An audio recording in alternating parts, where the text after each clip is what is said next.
Et salut à tous les amis, j'espère que vous allez bien. Moi ça va et il faut vraiment que je vous aime pour faire cette vidéo parce que je suis dans ma bagnole, il fait -2, on se pèle les miches. Mais je voulais trouver un endroit au calme pour vous faire un petit retour sur Captain Miller, le nouveau film de Harun Mateshawan que j'ai eu la chance de voir au cinéma hier, le jour de sa sortie le 12 janvier. Donc on en parle tout de suite. Harun Mateshawan, c'est un réalisateur que j'avais découvert avec son film précédent Punnisadian, qui était un catégorie 3 extrêmement violent, un film sombre et désespéré, qui était sorti je crois sur Amazon Prime en 2022. Et là il revient en salle avec Captain Miller, avec en premier rôle l'acteur Dhanush, un acteur que j'ai découvert lui aussi très récemment avec le film Asuran dont j'avais parlé sur ma vidéo 3 pépites de Hollywood, un acteur qui m'avait beaucoup impressionné par la qualité de son jeu. Et avec Captain Miller, il nous raconte l'histoire d'un jeune soldat qui s'enrôle dans l'armée, mais qui, après avoir été forcé de participer à un massacre, décide de déserter et devient une sorte de bandit de grand chemin. Alors c'est un film qui était très attendu, voilà, il est sorti dans énormément de salles en France. Merci d'ailleurs aux distributeurs qui permettent ce genre d'événement. Alors, Captain Miller, c'est, comment dire, un film qui mixe plusieurs genres. Pour moi, c'est un film de guerre. Ça a également un gros côté western que j'ai plutôt bien apprécié, mais c'est avant tout un drame humain, puisqu'on va se concentrer sur le parcours d'un jeune soldat, d'un jeune homme qui va perdre son innocence et devenir petit à petit un tueur sanguinaire, un espèce d'anti-héros qui va être rempli de regrets, rempli de remords, parce qu'il va, comme je l'ai dit, être contraint d'obéir aux ordres et de participer à un événement malheureux, un massacre en début de film, et il va par la suite se détourner de l'armée et devenir un criminel, rejoindre une bande et lutter contre l'envahisseur anglais. C'est un film qui a beaucoup de qualités. Déjà, il est très violent, extrêmement violent. On a beaucoup de scènes de guerre, on a beaucoup de scènes d'action, par la qualité évidemment de ses interprètes, puisqu'on retrouve Dhanush en premier rôle, et c'est un acteur que je trouve vraiment talentueux. J'ai hâte de parcourir sa filmographie parce que je vois qu'il est très souvent cité dans Hollywood comme étant peut-être l'un des meilleurs acteurs, et effectivement c'est un acteur qui ne paye pas de mine physiquement, mais je trouve qu'il dégage énormément par ses expressions faciales, il joue énormément avec son corps. Et dans Captain Miller, c'est le cas. Voilà, il se transforme petit à petit. Il devient une espèce de Robin des Bois en plus violent. Voilà, il a une longue barbe, il a les cheveux longs. Et il dégage effectivement quelque chose de très brut, de très animal et de très sensible aussi. Et beaucoup de choses passent par son visage, par ses yeux.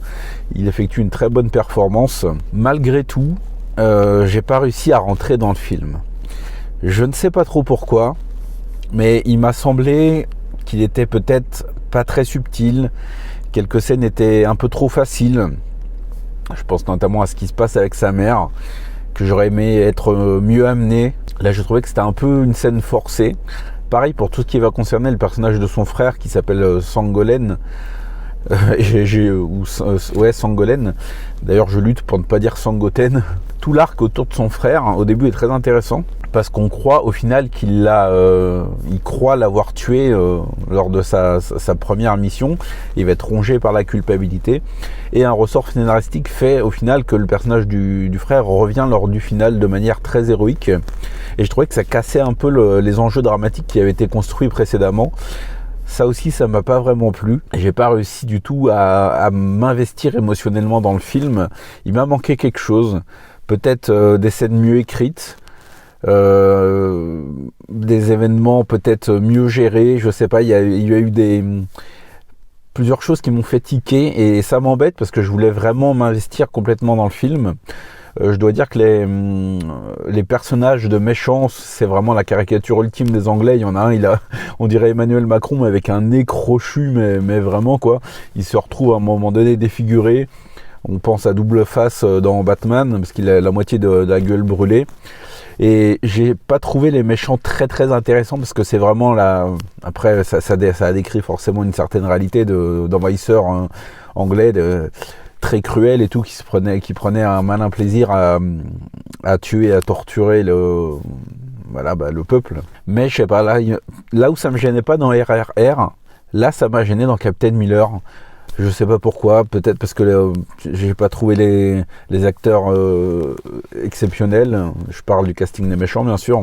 On a des personnages féminins également qui sont relégués au deuxième plan, mais que j'ai trouvé plutôt cool. Elles ont leur moment. Les personnages sont assez classiques.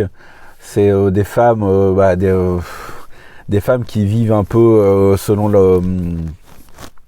leur rang social, entre guillemets, ça veut dire qu'elles sont un peu mises de côté, mais elles ont quand même leur moment héroïque. Il y a un personnage féminin qui va pas servir de faire valoir ou d'intrigue amoureuse au héros, alors qu'au départ, ça semble se diriger par là. On a le personnage de Danouche qui est attiré par elle, et au moment où il vient la secourir, il s'aperçoit qu'en fait son cœur est déjà pris, elle est déjà amoureuse d'un autre homme, et cet autre homme, malheureusement, il va être dans le groupe, dans la manifestation où Danouche va être forcé d'ouvrir le feu. Donc il va tuer son mari, ce qui va tout de suite mettre une distance et un lien particulier entre les personnages, et ça, j'ai trouvé ça plutôt cool, plutôt bien amené. Après, niveau action, niveau mise en scène, là aussi j'ai, on va dire, été déçu tout en étant quand même satisfait des scènes d'action.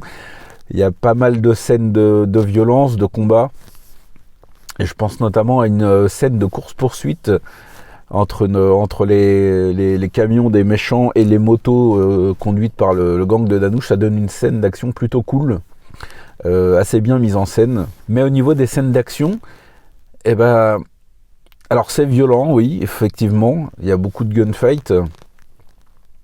On voit Danouche avec des espèces d'armes, mais je sais même pas comment les décrire. Ça se passe pendant la guerre, donc c'est des espèces de mitrailleuses, mais elles ont un aspect très, très bizarre. Voilà, on le voit qu'ils mitraillent les soldats anglais.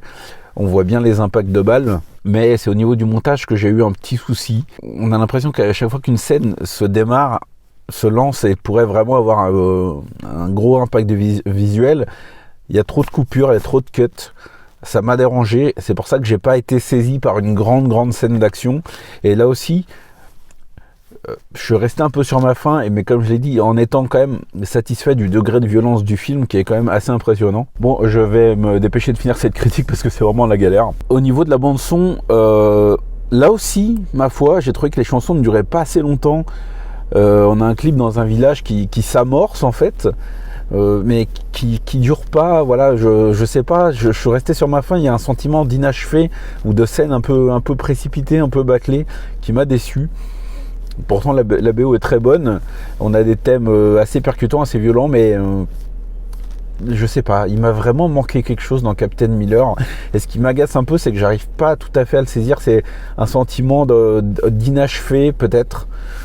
Je sais pas, vraiment j'étais parti pour me prendre une grosse claque. Et voilà, je sais que le film ne m'a malheureusement pas marqué plus que ça, pour toutes les raisons que j'ai évoquées. Après, je peux pas non plus dire que c'est un mauvais film, pas du tout. Mais voilà, j'ai pas été saisi, j'ai pas été emporté émotionnellement, et c'est ça qui m'a manqué pour m'investir à 100% dans le film. Toutefois, je vous invite vraiment à aller le voir. J'espère que vous serez plus sensible à la proposition que moi. Il est dans les salles françaises actuellement, donc franchement, n'hésitez pas. Faut mettre en lumière un maximum les films indiens, surtout quand ils sont distribués comme l'est Captain Miller actuellement. Il est disponible en IMAX dans certaines salles.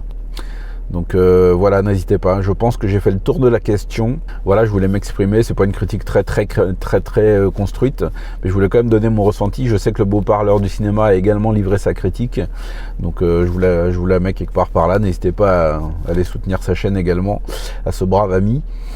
Voilà, écoutez, je pense que j'ai fait le tour sur Captain Miller. J'ai rien de plus à ajouter. N'hésitez pas, comme d'habitude, dans les commentaires à vous exprimer si vous avez vu le film.